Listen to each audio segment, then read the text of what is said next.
100 మందిని రకరకాల ప్రాంతాలలో పెట్టి అందరినీ నిర్బంధం చేసినట్ట. కొద్దిగా సో ఉండాలి. అందులో ఒక 10 మందిని తీసుకెళ్లి ఆ అమ్మాయి ఇష్యూ ఏందో చూడండి రా, ఆ కేసు ఏందో చూడండి రా అని చెప్పి మొత్తం ఆరాధించి వాళ్ళ అమ్మ నాన్న స్టేట్మెంట్లు తీసుకొని చేస్తే ఆ కేసు సాల్వ్ అయింది. 100 మందిని ఎందుకు పెట్టాలి? తెలివుందారా నీకేమన్నా? బుర్ర తక్కువ పాలనలో ఈ రకంగా నియోజకవర్గం నడిపేయడం ఏమన్నా కరెక్టా? కాంగ్రెస్ పార్టీలో దళితులు లేరా? వాళ్ళకి రోషన్ రావట్లేదా? బాధ అనిపిస్తుంది అప్పుడప్పుడు. దీన్ని ఎందుకు నేను రాజకీయ వేదిక మీద మాట్లాడాలి?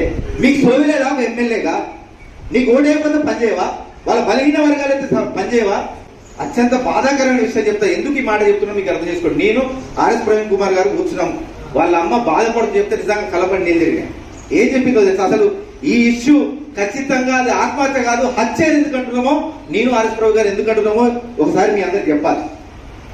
ఆ అమ్మాయి మోసపోయిన తర్వాత వాళ్ళ మామయ్య వాళ్ళ అన్న ఉండి ఇంట్లో చెప్పినారు, వాళ్ళ అమ్మకి నచ్చ చెప్పారు. సరే మోసపోయినాం బిడ్డ,